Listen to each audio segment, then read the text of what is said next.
Hi sweet friend, welcome. My name is Volta. I'm the artist behind Color Snack, a watercolor illustration and animation studio.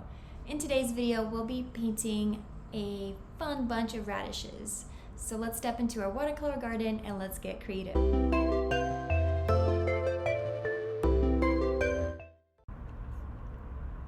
For this particular radish, so radishes come in a few different sizes, but we're going to do one that is more of a rounder shape. So I'm actually gonna sketch out a few of them. So I'm gonna start kind of with one over here. So it's a round shape, but then at the bottom it has a little wavy tail like this. Then let's see, I'm gonna add another one next to it. Doesn't have to be a perfect circle because again, none of these veggies are ever in a perfect circular shape, just kind of like giving that impression of these vegetable roots. And then let's see, got a little, yeah, maybe I'm gonna erase just a little bit of this extra line that I have here. So we got ourselves some radishes, and then for the leaves, these are just going to be kind of like long lines with some wavy lines at the top. So again, just a couple of like elongated lines, some waves at the top.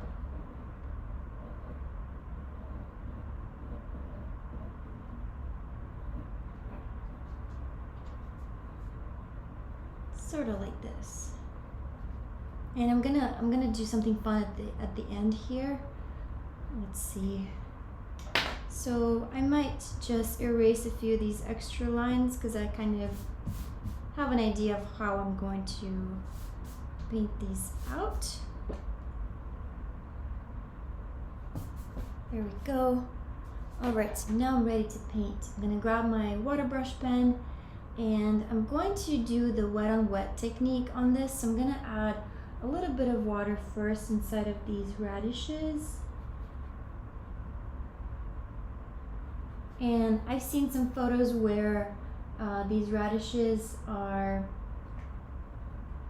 more vibrant towards the top right here. So that's where I'm dropping in some of my magenta color right here at the top, very saturated, very much deeper, and so a ton of pigment, very little water here.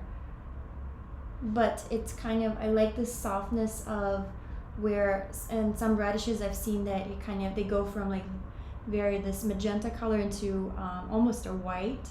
So I'm just kind of using that technique of wet on wet to get that softness, very light value, so you can still see the pink, but it's very light. So a ton of water here.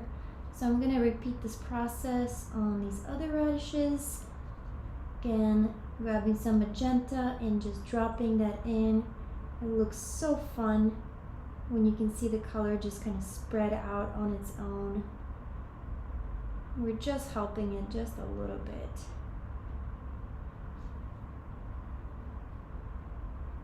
There we go. You can also kind of like with a clean brush, you can help move some of these a little bit, these little tiny areas to kind of cover them up. And then maybe I think I want to extend this fuchsia just a little bit here. And I'm gonna clean up the brush again, and then just kind of soften this up. All right, and then for this last one,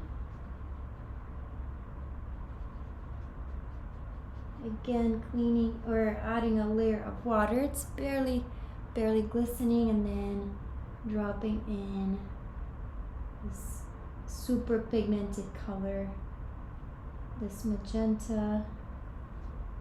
And then with a clean brush, I'm kind of helping it helping this move out a little bit, so spreading it out but ever so lightly, so I still want these little radish tails to be fairly light in value, so I can see that nice transition from super saturated to a much lighter value.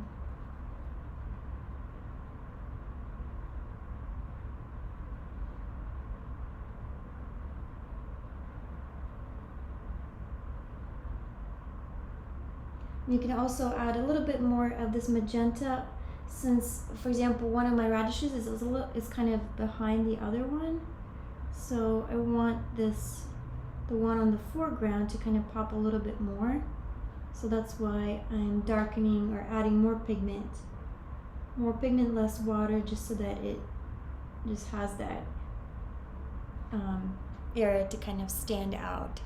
And actually, I like the way this looks, so I might consider adding more of this magenta on the right-hand side of all of these. Then I'm going to clean the brush and just soften this a little bit so it looks more natural.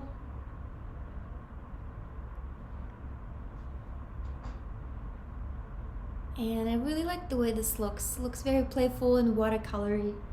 And then let's see, now we're going to do the leaves. I'm just going to use a bunch of greens from my palette. So I'm mixing in a ton of different shades and colors together, but just to kind of get an interesting green so it's not all one. Maybe add a little bit of yellow, a touch of yellow to warm it up a little bit. And then just gonna start painting here as well.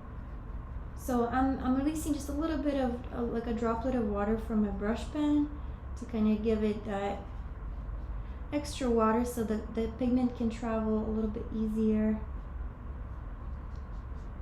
And I'm just kind of continuing to cover this area.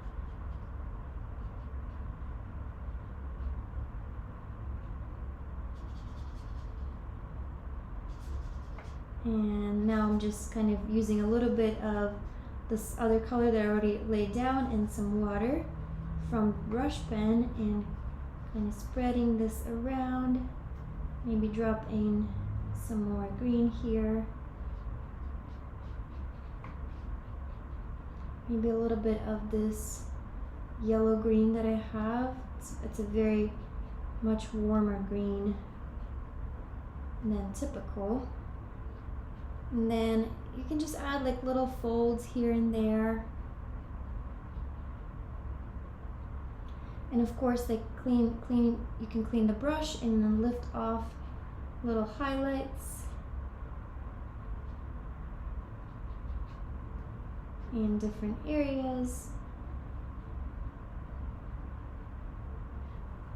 And also I like to get a little bit of this green and mix it in with just a touch of red to get this nice darker, deeper, like muted green, I guess is what I'm trying to go for, because these two colors, they'll create mud, but if you add just a little bit of red to this green, then it's a very nice way of adding like natural green looking shadows. So it's a little technique that I like to use a lot because it creates a more natural green as opposed to one of these darker greens that we have. So you could just kind of mix it in and play around with the ratio a little bit until you get one that's not too muddy, because we also don't want it to look that way either. All right.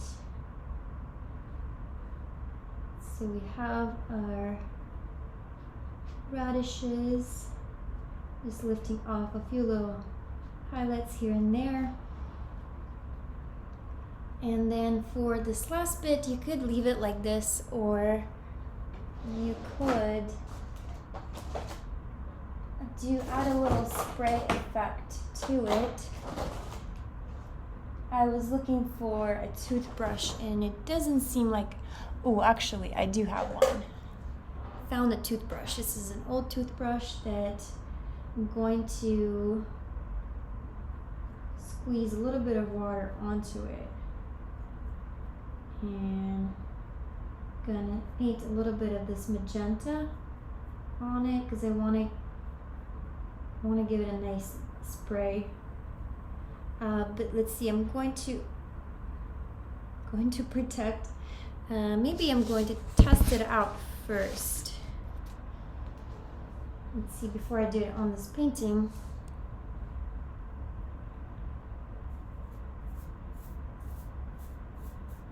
Okay, that's looking a little too dark because I think I had some purple on here, but I'm going to still drop in some magenta. And nope, still too dark. So in that case, what we can do,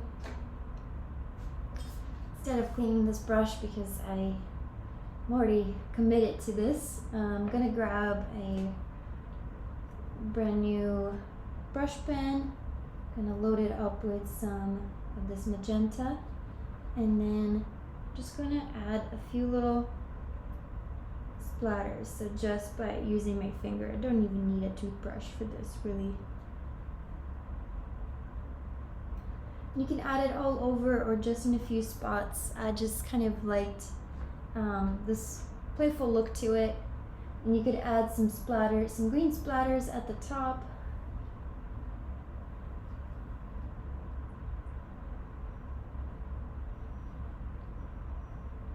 Just make sure your brush is like really loaded with some water and you got tons of pigment on it, and that way you have like a nice kind of splatter effect.